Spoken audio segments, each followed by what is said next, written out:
Something is wrong at the edge of the universe. NASA has been staring at it for 30 years, and the longer they look, the worse it gets. This isn't a small problem. It isn't a rounding error. The instruments we built, the telescopes we launched, the satellites parked a million miles from Earth to listen for the oldest light in existence, keep coming back with the same uncomfortable answer. The universe we mapped, the universe in the textbooks, the universe scientists have spent a century building with equations and supercomputers, doesn't quite match the universe NASA is actually looking at.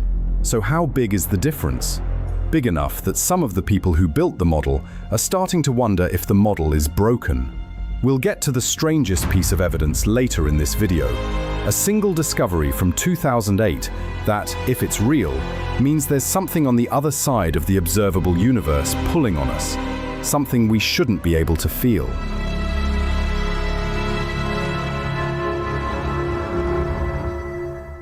Let's start at the wall. If you point a sensitive enough radio telescope at any patch of empty sky, anywhere, day or night, summer or winter, you'll find a faint hum. It's not noise from the equipment. It's not interference from Earth. It's a signal that arrives from every direction at once, with almost the same temperature in every spot. About 2.7 degrees above absolute zero, which is the coldest temperature physically possible. That hum is the cosmic microwave background, and it is, in a very literal sense, the edge of everything you can see. That light has been traveling toward us for about 13.8 billion years. It was emitted when the universe was around 380,000 years old, when the first atoms had finally cooled enough to let photons escape. Before that moment, the universe was a fog of charged particles, opaque to light, hotter than the inside of any star. After that moment, the universe became transparent. The flash of light from that transition is still arriving, right now, at every telescope and every square inch of sky on Earth. That flash is the oldest thing you'll ever see. It is the back wall of the visible universe. Everything in existence, every galaxy, every star, every black hole, every atom in your body, sits inside the bubble that wall surrounds. There is no looking past it with light. The wall is the limit. In 2004, a NASA satellite called WMAP found something on that wall that nobody could explain: the cold spot. Picture the entire wall of the universe as a giant, almost perfectly even glow. The temperature variations across the whole sky are about 1 part in 100,000, microscopic ripples on a nearly flat ocean. The math of the early universe predicts those ripples almost exactly. They're the seeds that grew into every galaxy you can see. Then there's the cold spot. Sitting in the southern sky, in a region near the constellation Eridanus, is a patch of the background that's colder than the rest by about 70 millionths of a degree. That sounds small. It isn't. Statistically, that patch shouldn't exist. The odds of finding a region that cold, that big, on a wall that should be that uniform are roughly 1 in 50. Not impossible, just deeply uncomfortable. How big? The cold spot stretches across roughly 1.8 billion light-years of sky.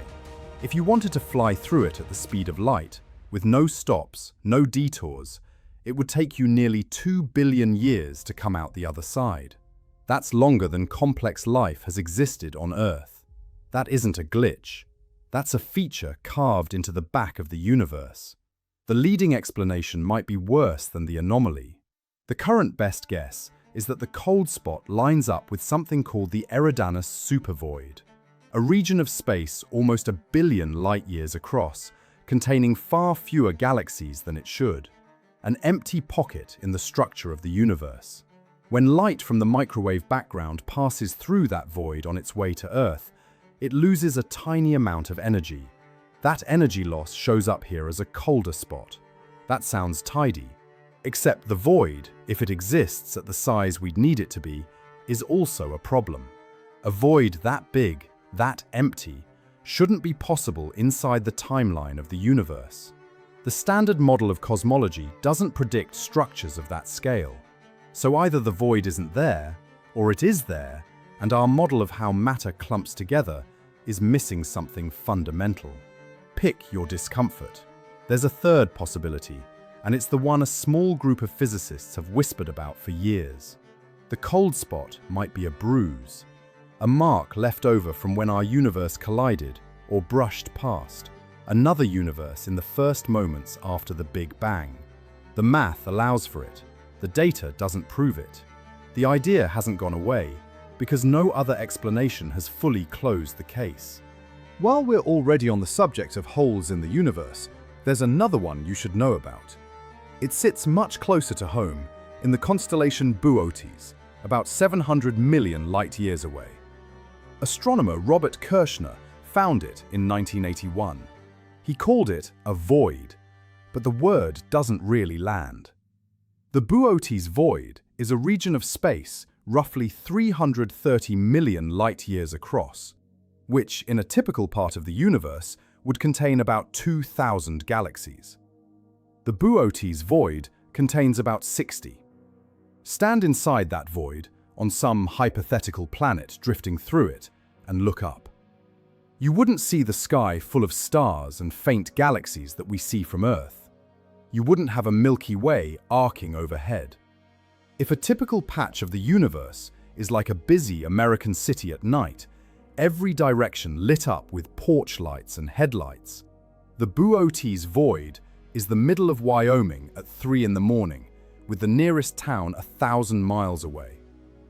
Until astronomers invented telescopes capable of detecting distant light, you wouldn't even know there was a universe beyond your own solar system. The neighbors are too far away. Whatever made the Boötes Void took almost everything with it. The universe was not supposed to have holes that big, and yet the holes are there.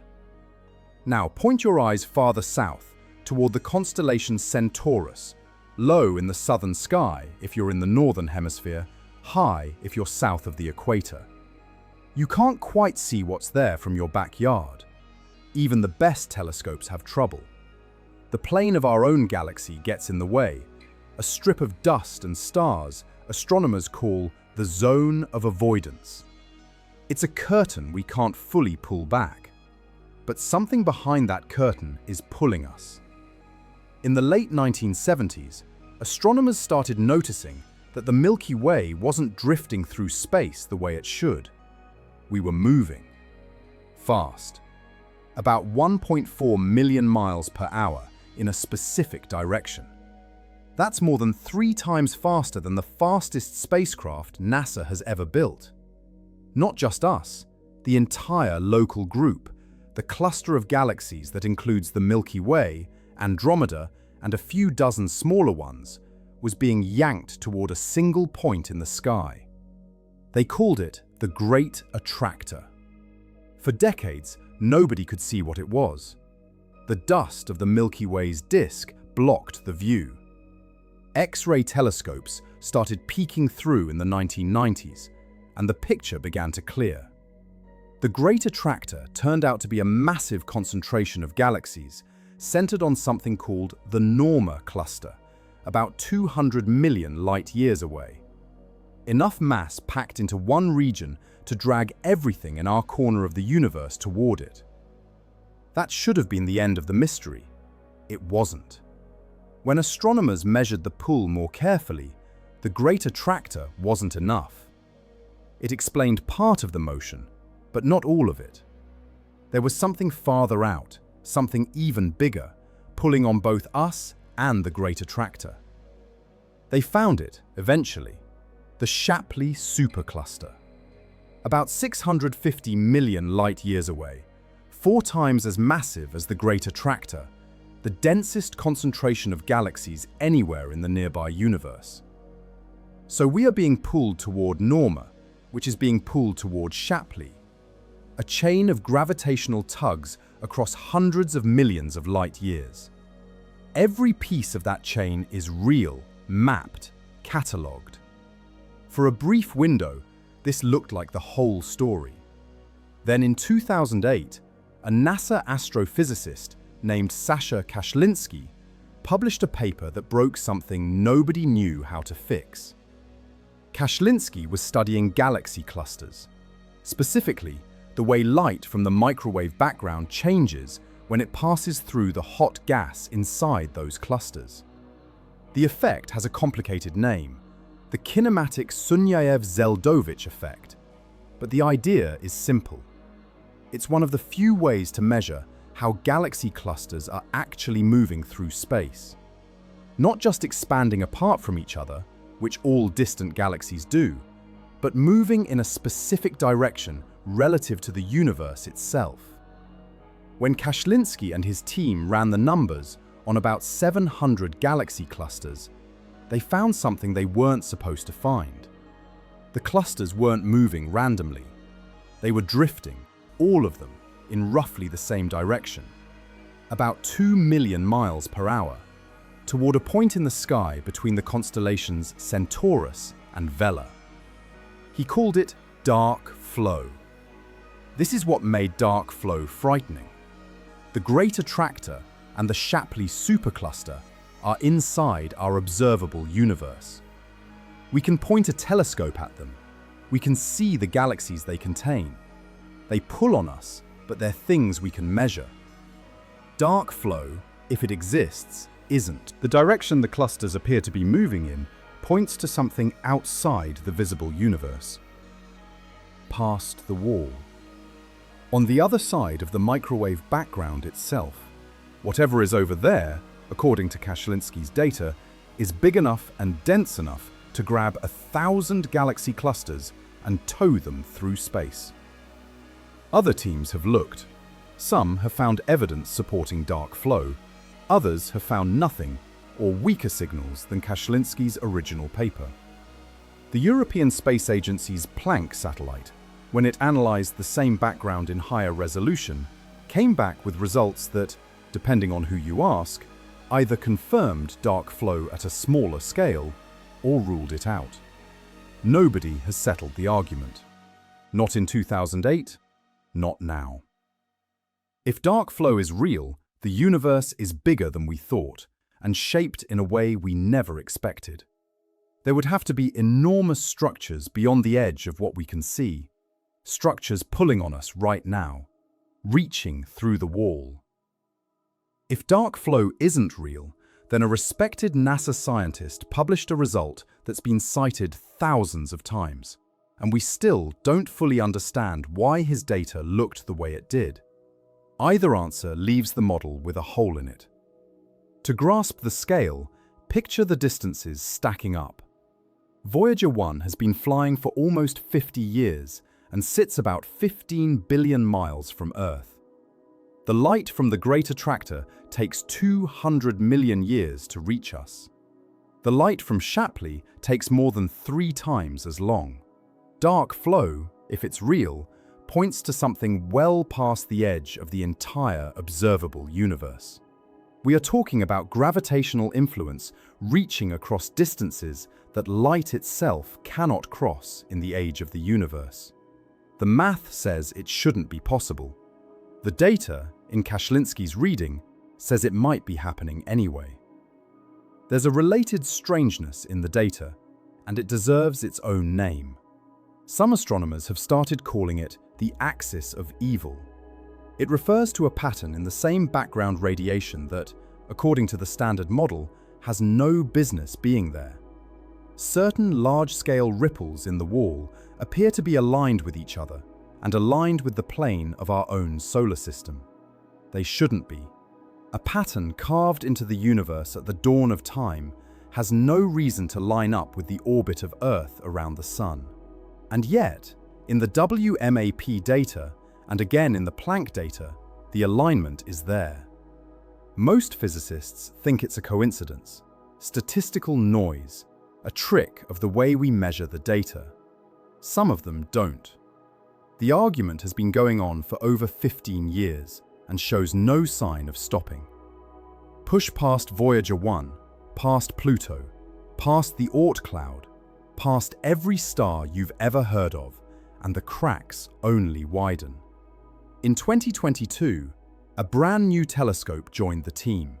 The James Webb Space Telescope launched on Christmas Day 2021. It sits about 1 million miles from Earth, 4 times farther than the Moon, parked at a gravitationally stable point called L2. It is the largest and most sensitive infrared telescope ever built. It was designed to look back, deep into time, at galaxies so far away that their light has been traveling toward us for the entire history of the universe. In other words, Webb was built to look at the wall, to see what was happening just inside it in the first few 100 million years after the Big Bang. What Webb saw broke the model. According to the standard story, the first galaxies should have been small, dim, and chaotic. Loose clouds of gas slowly assembling into shapes. Big, well-organized galaxies aren't supposed to exist until the universe is at least 1 billion years old. There simply wasn't time for them to form earlier than that. Webb found them anyway. In its first year of operation, the telescope began returning images of galaxies that, according to the redshift of their light, existed when the universe was less than 500 million years old. Some appear to be fully formed, with stars older than the galaxies themselves should be. Others were too massive, too bright, too organized. One specific galaxy, called JADES-GS-Z14-0, has been confirmed by spectroscopy at a distance corresponding to just 290 million years after the Big Bang. It's brighter and bigger than anything that should be possible at that age. It's not one galaxy, it's a pattern. Across multiple deep field surveys, Webb keeps finding objects that contradict the timeline. The early universe, according to Webb, was already grown up. Some of these galaxies are also showing chemical signatures that don't fit. Heavy elements like carbon and oxygen, which are supposed to be forged inside stars and then scattered when those stars die, are appearing in galaxies that haven't had time to host more than 1 or 2 generations of stars. The enrichment is happening too fast. The universe, in those first hundreds of millions of years, was running ahead of schedule. There are explanations being proposed.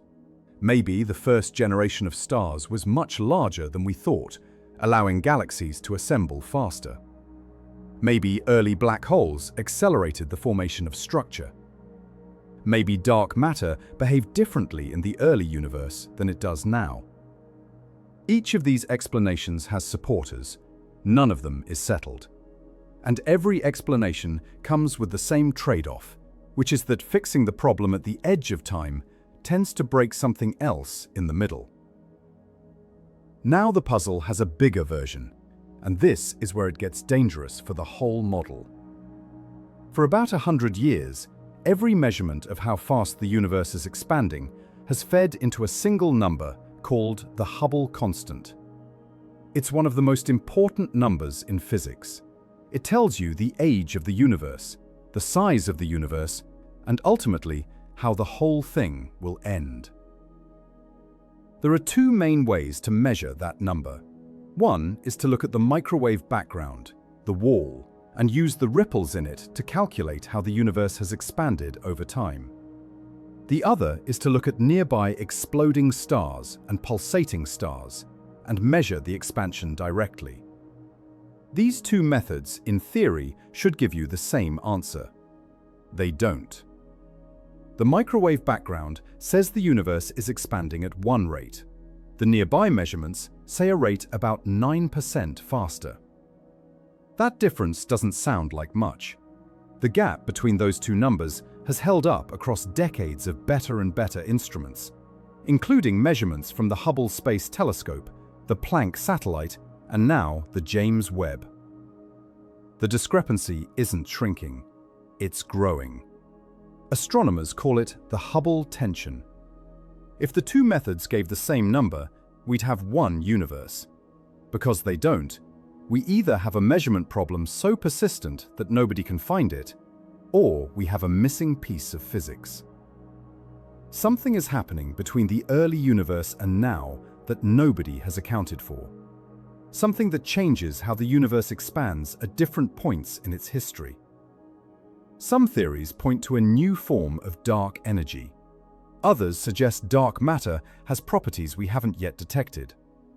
A few suggest that gravity itself behaves slightly differently on the largest scales.